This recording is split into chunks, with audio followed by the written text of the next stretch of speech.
Welcome to the Get Smart with Money podcast. I'm your host, Dana Hernandez, financial planner and author of Get Smart with Money, Break Free from the Struggle, Build Wealth on Your Terms, and Rewrite Your Money Story.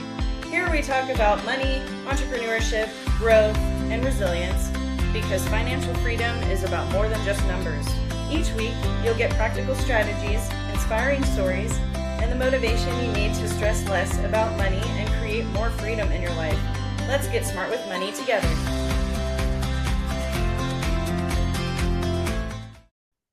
Hi, everyone. Welcome back to the show. Today, I have a very special guest. Her name is Nichole Eaton. She is the host of Rock Your Comeback podcast and the author of the Amazon best-selling book called Rock Your Comeback, The Down-to-Earth Guide to Reclaiming Your Power. Thank you for being here today, Nichole. Thank you so much for having me. I'm so excited to chat. Yeah, same. So how is your podcast going for you? Oh, the podcast is amazing. I actually just got off an interview with a guy named Paul Blanchard, who is phenomenal. But I feel like, and I'm curious what you think about this, but with podcasting, I feel like I learn something new every day, or learn a new version or take on the world or mental health or mindset. And it's the most fun. Yeah, it is really fun talking to new people. I'm making new friends by doing this, and I've always wanted to know people from all over the world. So now I'm actually getting that done, and it's really, really cool. I definitely learn things each time, though. Yeah, when I talk to somebody, and then on the back end of it, I'm learning new programs and all the new things they're updating for us podcasters on how to launch our podcast and get it out further and all kinds of stuff like that. The thing they don't tell you about becoming like an entrepreneur, even if you're in so I do mindset and manifestation and all of that, is that you do have to figure it out, and you have to be willing to learn about the tech and learn about the stuff. And for me, that's been a process of getting over my own bullshit of I can't do that, or I can't figure it out, or whatever blocks I've had around that, is being willing to understand I'm capable of figuring anything out.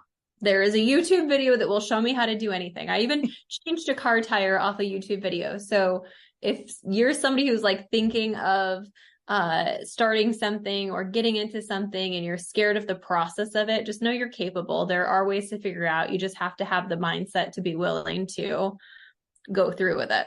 Yeah. Last night I was on YouTube and I was teaching myself how to macrame. Oh my God, that's amazing. I love it. So yeah, almost done. I have a daughter who's, she's 15, and she will just come down. She'll learn a new skill daily. She's I made this stuffed animal out of, crocheting. And I'm you're incredible.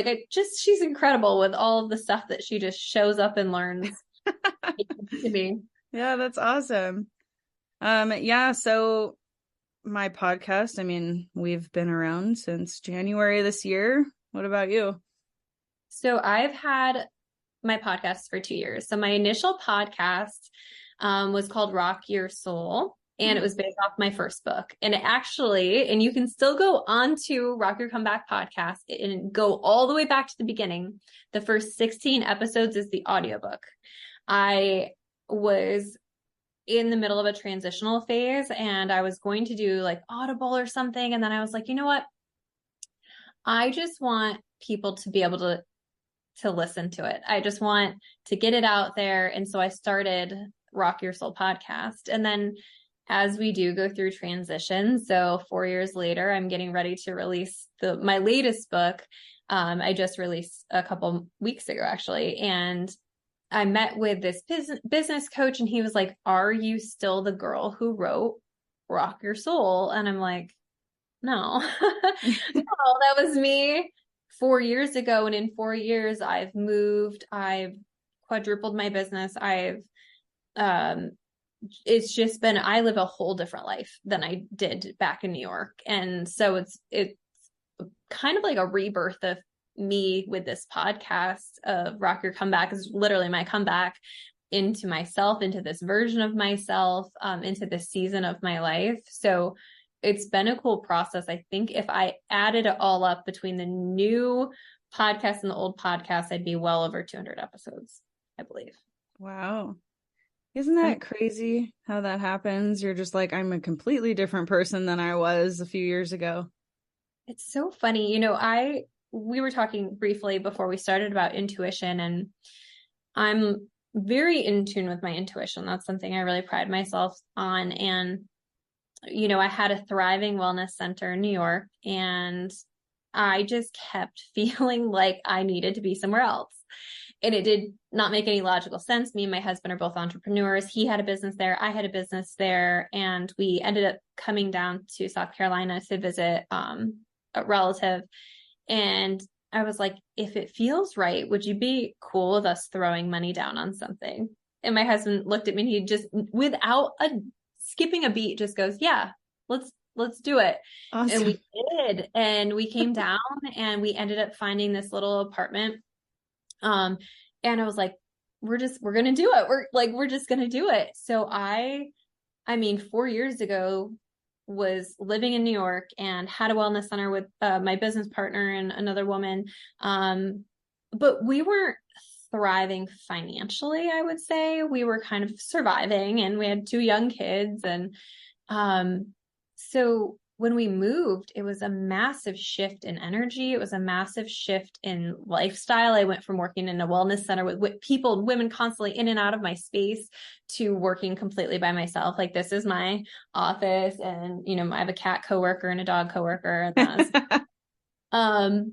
But it really messes with you to change your entire way of living, because you get to figure out like who you really are. And in the book, I talk about black hole moments, and I wouldn't say it was a black hole because it was a choice, but it really forced me to ask big questions about who I am now. And it was so funny because I've had friendships from like kindergarten. Like, I've never really had to like work hard to make friends. And when I got here, I mean, I just knew nobody. So I was like going on girl dates and hanging out with, people who, it's so funny because I've never really looked at friendships this way, but I was like, man, I really like this person. I don't think I want to hang out with them again. And it just was like this separation that some people are really for you and vibe with you and can be amazing people that you still don't connect with in the same way. And it's just, I have a whole different perspective on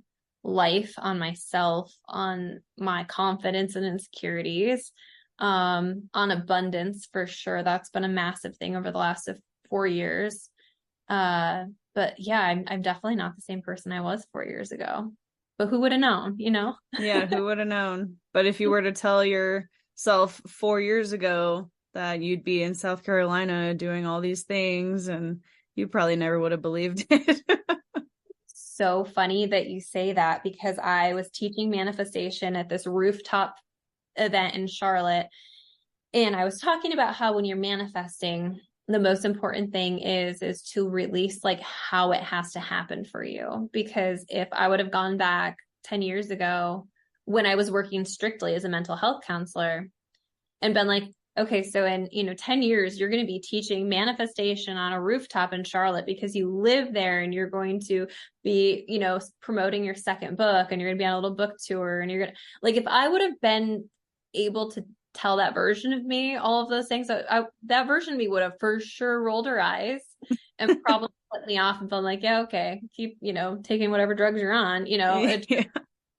You just don't always know where your life can go, especially when you're in it, which is like why I get so lit up and passionate about reminding people of their power, because you can't look at your current circumstances as it for you. Yeah.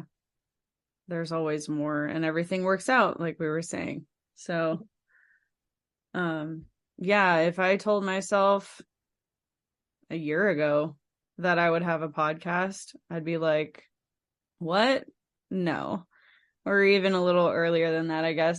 Actually I've been doing this for like a year now, so a little earlier than that, but still, like, one of my goals seriously was to meet people from all over the world, and now I'm actually doing it. So that just, it excites me a lot, and I love it.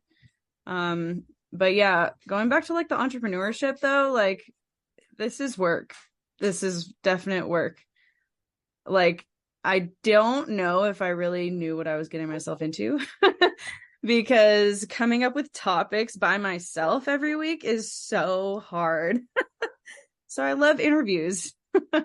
Yeah. And it's when you put yourself in a new circumstance, like no matter what it is, you just learn so much about what you think you're good at and what you're maybe not as good at. And I know for me, I flow in seasons of creativity. And so there's times where I can pop out content all day. And there's times where I'm like, brain, please work.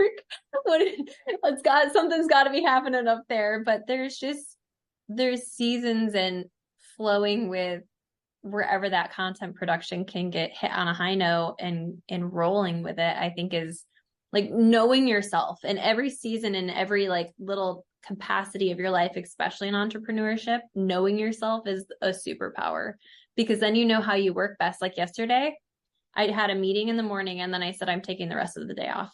I just got back from Italy. I am jet lagged. I'm tired. I need to take the rest of the day off. And so I did, and I didn't move off the couch. I looked like a, trash panda, and it was the best day. And then I woke up this morning, I'm like, oh, I have all this energy and I have all these wonderful podcast meetings today. And I don't know, you just have to learn to listen to your flow. And when you're forcing something, you have to know when to slow down or stop. Yeah, you know what? I'm actually working on that so much lately. Somebody bullet pointed basically my human design chart and they said you really need that life work balance. And I'm like, okay, that makes a lot of sense. Huh? What's your human design? So if you go on myhumandesign.com, you punch in like your birthday, where you were born and stuff, and it pops up this weird looking chart of like a person, but there's like numbers and shapes all over the body and stuff. Oh. My friend went from this Find a Guest group on Facebook. Now we're actually friends, her and I, but she knows how to read these charts. And it's crazy. Like, it's all aligned with astrology and all kinds of stuff. And she said, you really need that work-life balance. It's also really hard for you to finish a task. And I'm sitting here like I have like 5 or 6 books that I haven't finished. And I have am I a projector? Your design. Like, what's your personal design? My personal design? So I'm a manifester by design. Okay. Design. Okay. I only have like the bullet points in audio from her, but those are some things that I remember just because they were like really true. But it's really interesting, actually. I didn't know what human design was even before I started talking to her, and she told me all about it. Human design changed the absolute everything way of how I function in business because I am a manifestor by design, and there's 3 designs out of 5 that aren't built for hustle culture. And so for a while, when I first started, I was trying to like fit myself into hustle culture of like, go, go, go and connect. And I was so burnt out. And it took me forever to realize, okay, I am the initiator in my own timing, and I cannot force other people to be on my timing. But when I decide something, that's really powerful for me. And when I go after something, it's really powerful for me, but rest and play are also like absolute necessities within my workspace. So yesterday I answered emails from the bathtub. Like, I create space for myself to be relaxed in a work environment as much as humanly possible. Cool. I like that. Yeah. Nice. Yeah. I had so many podcasts yesterday and the day before. Actually the day before I barely had any breaks in between, but so yesterday I made my dream board finally. So I was just working on that in between my podcast and just like zoning out on that. Cause for me, if I don't have arts and crafts, like I go insane. So I need that sort of break and rest time to just concentrate on something else. So are you creating a vision board? Yeah, a vision board, dream board. Yeah. Yeah. Yeah, I finally did it. Huge manifestation girl. And yeah, and I have this like core belief that everything always works out for me. And It's never failed me. Actually, can I tell you a fun little manifestation story Sure. about so one of my base beliefs is that everything's always working out for me. Feel free to anybody who's listening to adopt it, because it just makes life easier, because then when things come up that aren't aligning, you can take it as, oh, okay, this is part of the plan of how it's going to work out for me. I don't even have to get worked up. I don't have to get upset. So everything's always working out for me. And I went to Italy and I booked this Vespa tour, like Vespa sidecar tour around Rome. I was so, like, more than anything else in Rome, I was like, this is going to be the best time of my life. I show up and they are completely full and they don't have enough for us. I'm like, what the hell? So I look at my ticket. Well, I booked for April. Um, August. So I was April 2024. I guess we're going to have to go back. But so they tried to get me in the next day and they couldn't, because I was leaving to go to a different city. And I ended up reaching out to a different company that I found online. And this guy was like, yeah, I've got plenty of space tomorrow. Well, it ended up being just me and my husband on this tour. So it ended up becoming this like 8-person or 8 Vespa tour, to just this personalized tour where this local took us around Rome and showed us all these places that I would have never even known existed. We ended up having like a drink at this like local tavern, and he walks in and everyone's like, Stefano, and there's like old men playing poker outside. And we ended up at this park overlooking all of Rome, and with this guy playing like the violin, and it was just like the absolute perfect day, but only because I fucked up first, because Yeah. it's always working out for me, and even my mess ups are part of it. And I think when I talk about manifestation, I think about that a lot, of like, what if we didn't get worked up about every little thing that went wrong in our life, and instead of looked at it as an opportunity for it to get even better? Mm-hmm. That's something I would do. I would totally book a wrong ticket or something. Because me and numbers are just like, they don't compute all the time. So. I have emotional intelligence on my side, and God knew I would be too powerful if I was great at math. And Yeah, seriously. That's really cool. It sounds like an amazing vacation. it was amazing. One of the things that, I talk about in the book is like, sometimes when we're stagnant, we can feel like our soul's pulling us towards different directions. And we don't always know why, because it could look like things are going really well, or looks like we're in a job that we're making a lot of money at, but we're just not, something doesn't feel quite right, or in a relationship that just something doesn't feel quite right. And our soul can be pulling us somewhere else that we need to experience. And so I felt that way about Italy for the longest time, of like, I don't really even, have time in my schedule, to be perfectly honest, to go to Italy. But I had this pull, and I don't know if you're on TikTok at all, but I was on TikTok, and this cooking class came up in Positano. And I was so interested in it because it just looked like, I love to cook, and it just looked like a dream. You pick all your own fruits and vegetables on the side of this cliff. It's overlooking the most beautiful thing I've ever seen in my life, like this whole cliffside in Positano. And then you sing and you dance and you cook these traditional recipes that have been passed around in this family for the last 70 years.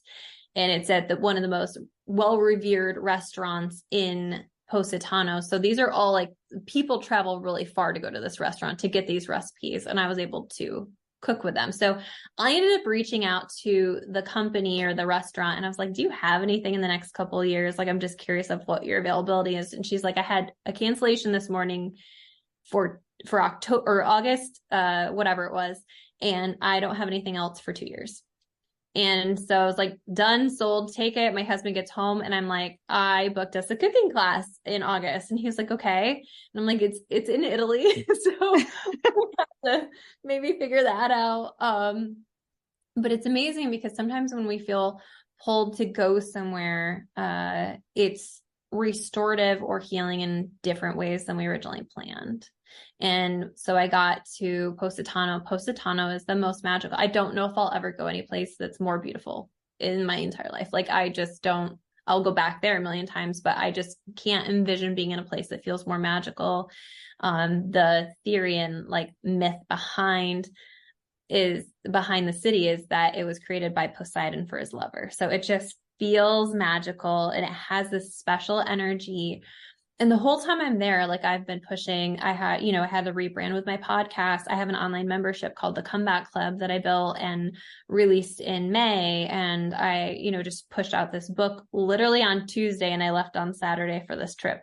So I have been going, hustling. And I'm just sitting out on this boat. We went on a sunset cruise and I'm sitting out on this boat with this man who is talking about how he like invited us to dinner because him and his 3-year-old son catch the crabs on the shore when they get back in and they take them home. And it's just this way slower way of living. And I was like, oh, this is my sign from the universe that I need to slow down a little bit and embrace the time and the connection with people and reprioritize things. And so sometimes our soul pulls us places, even Italy, even these magical, wonderful trips that we can go on, or even smaller places, even down a different road, even down to connect with somebody at a different coffee shop. Like the universe pulls us in different places to help us find our alignment and the messages our souls need. But it was the trip of a lifetime. And if anybody ever gets to go, 10 out of 10 recommend messing up your Vespa tour so that you can, find a better one. Yeah, that sounds amazing. I've always really wanted to go to Italy, and for some reason I feel pulled to go to Georgia. Okay, yeah. Yeah, I've never been, but yeah, I'll go one day. Have you heard of, I think it's called astral cartography? Mm-hmm. Yeah. Yeah. Have you ever done that? I did at one point. I figured it out. There again, TikTok. There's somebody on TikTok who does that, and that's how I even heard about it. But it was so interesting because, so just like speaking on, this move that I did, and feeling like called here. I swear when I moved, I opened up abundance portals. Like something shifted energetically, and everything that I had been doing for the longest time. I mean, I had my business for like 6 years prior to moving. It's like it all just started working the minute I arrived. I had a different company I still have that company, but I have another company that just overnight, just multiple 6 figures. Like it's just like something when you're in the right space and you're in the right energy that I think you're in a state of receiving for abundance, for money. When you're aligned with yourself and you're making choices in alignment with yourself, I really believe that that is part of it too. But definitely like feeling called to different places on the map really matters. Yeah, I filled out, like my birthday, time of birth, whatever, for the astral cartography chart I was looking at the other day. It did cross Reno. So I am in Reno. I didn't ever feel called to move here. It was more of like my boyfriend at the time, his dad lived here, so we moved here. But I stayed here though, and I found my business. I started my podcast. I met a lot of new friends. I met my boyfriend here. So it was just meant to be. And now him and I are thinking about moving somewhere else so I can start growing my business more. And maybe he can get a really good welding job somewhere else because he's in school for that right now. So yeah. Possibilities are endless. And like the cool thing is like we don't have to act on like the pulls to do something right away. Like I felt called to move here for about a decade before I actually moved. Like wow. I had a Twitter post back in 2013 that said, I think I'm going to move to South Carolina. I didn't move till 2018. So we can have these feelings pull us somewhere without doing it for as long as we need to get ready to do it. And sometimes we're just super ready and then we can dive in. But when we listen to our intuition and we let that guide us, it'll keep knocking on the door until we answer anyway. So it's up to you to like, sit with it and invite it in more and see what's the next right step for me. And I always pose questions to the universe. I talk about this a lot in the book, but I always pose questions to the universe of like, what will you have me do next? Like, what will you have me do today? And show me how good this can get. Show me a better way. And I invite the universe in to help me stop trying to figure it all out on my own. Because like I was saying earlier, like if I would have gone back 10 years ago and figured out how I was going to be teaching manifestation and writing books in Charlotte, North Carolina, I would have rolled my eyes because there was no clear pathway to that. But asking the universe for help gives us the pathways that we don't see because we only know what we know, you know? Yeah. My friend always says, marry the process and divorce the outcome. Yeah. Yeah. Stop And planning. thrive in the process, be in the process. There's no final destination to any of it. So if you can get in the moment of like feeling through things, and I'll be the first to say that I'm more of a risk taker than most people. Like we put money down in August and we were gone by November. Like it was, and we had a house, we had the kids in school, we had 2 businesses.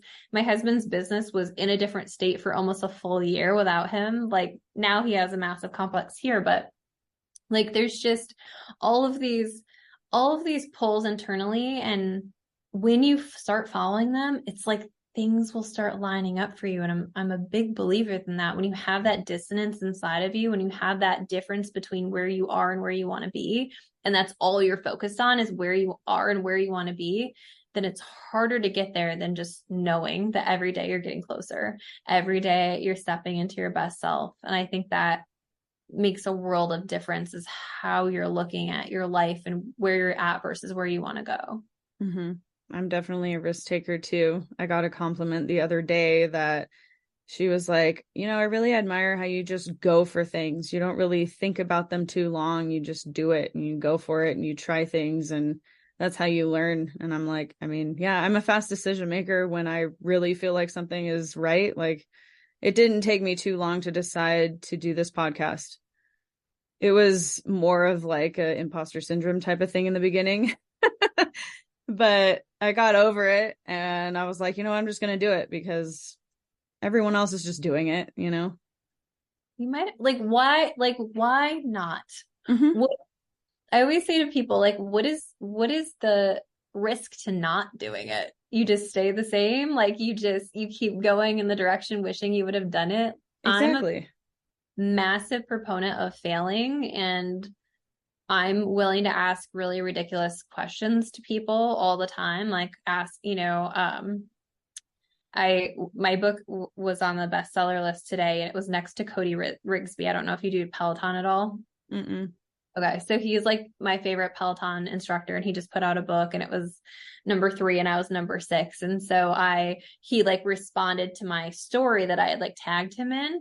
He was like, "So cool, congrats," or whatever. And I was like, I'm gonna ask him to be on my podcast because Oh yeah. if not, chances are he won't answer or say no. But if that's the worst thing that could happen is that I could feel a little sad or embarrassed for a few minutes, then it is what it is. The outcome might be way better than that. But like, I think that people get stuck in the fear of the feeling of if it doesn't work, that they don't do it. Yeah. But it's just a fucking feeling. So yeah. And what if it goes right? What if it goes right? It goes better than you can imagine, Yeah, exactly. Yeah. The universe though it's a crazy character.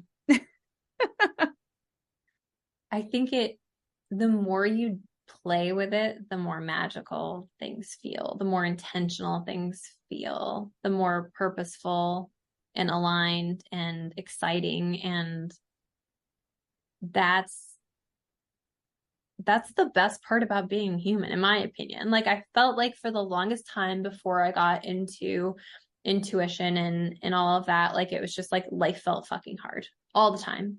And it felt hard without purpose. Let me like be clear. Like I got married when I was 19. I had my daughter, I must have been just before I turned 21.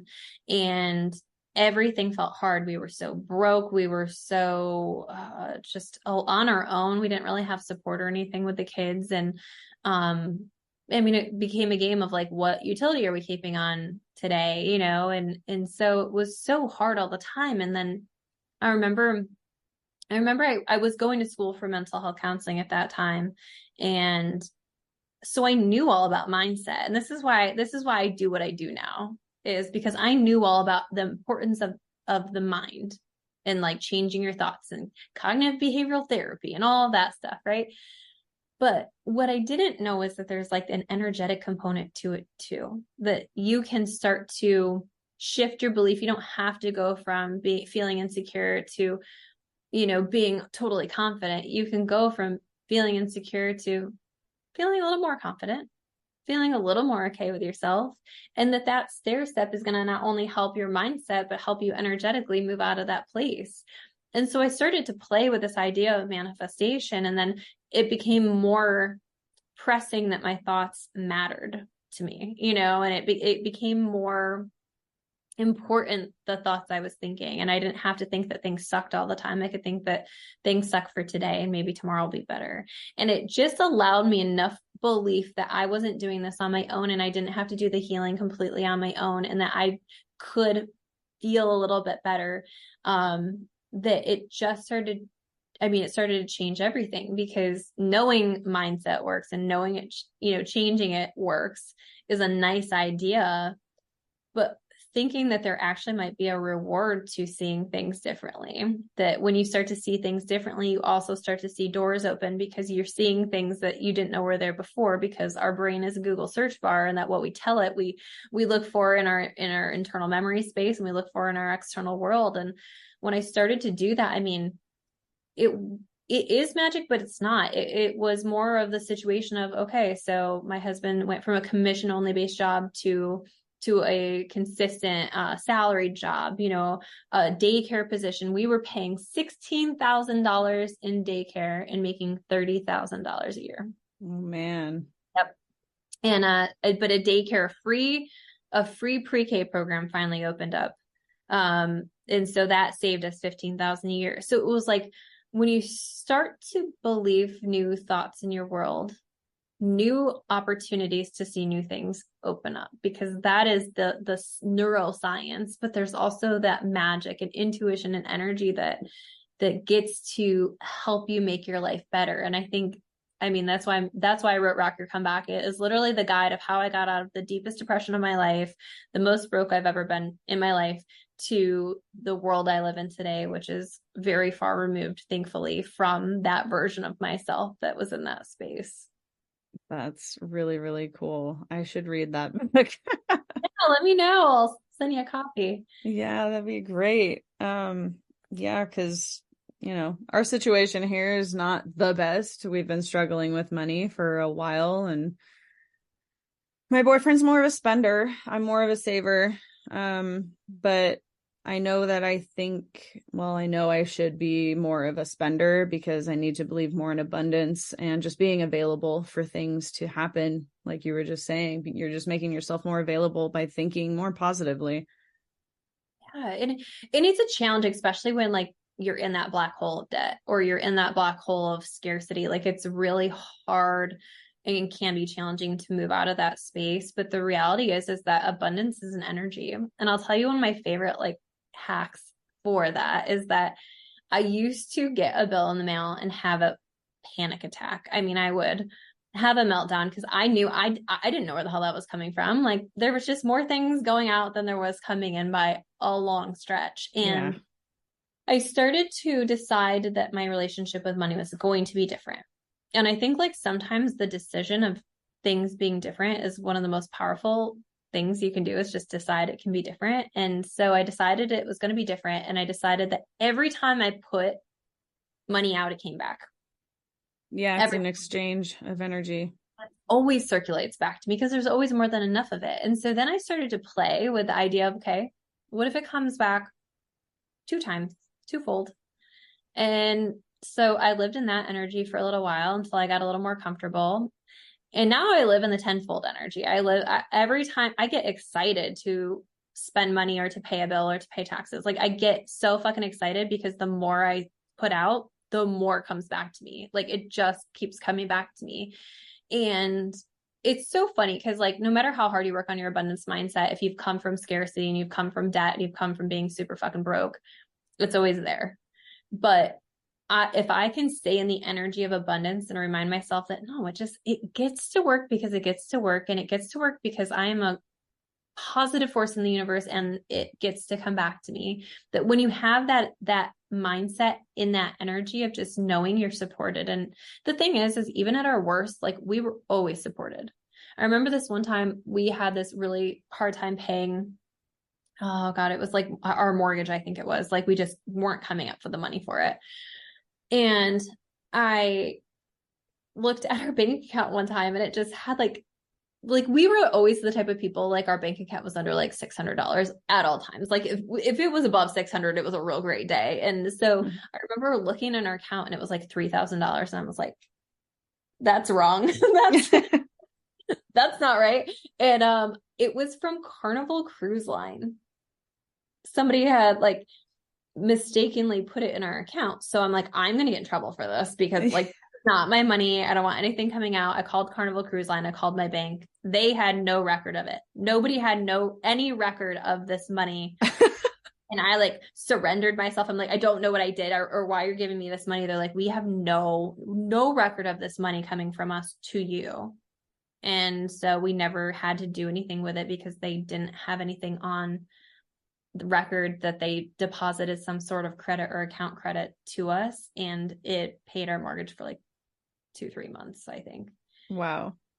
But it was just like every time we've been at the lowest of lows, I was always taken care of. And I think for most people that they can see spots and light in their black holes where they were taken care of even in hard moments. So it's really about amplifying that energy that it gets to come back because it gets to come back. And you can't believe what you can't believe, but be willing to be open to believing something new is a powerful tool. Yeah, definitely. I've really been working on this. Like the other night, I was like, okay, all the meat we have in the fridge is frozen because I wanted something for dinner. And I was like, you know what? That Mexican place, though, is right around the corner and I haven't been there yet. So I was like, you know what? I'm just going to do it. It gave me some anxiety for spending $30, but I was like, you know what? I get paid later this week. Like, it's coming back. It's not that bad. Like, so I was just like, you know what? If I need to keep doing this because it will come back. So, yeah. And that's a universal law, is just giving yourself permission. And the more you can stay out of the anxiety and get into the pleasure of it, it will help. And not telling anybody to go be a reckless spender. Reckless spending is just a low vibration in general. So that's not what I'm saying, but I am saying that you can begin to trust that this money can circle back to you.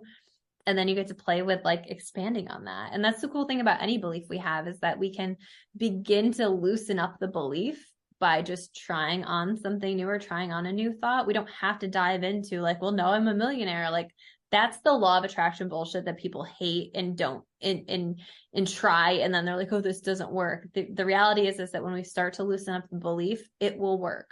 But we can't go from 0 to 60. We have to go from 0 to 1.5. Like, and then we can go from 1.5 to 5. And then we can go from 5 to 10. And then we can keep building on the belief. But I definitely didn't start off manifesting the amount of money I make a month. I started off manifesting $500 more.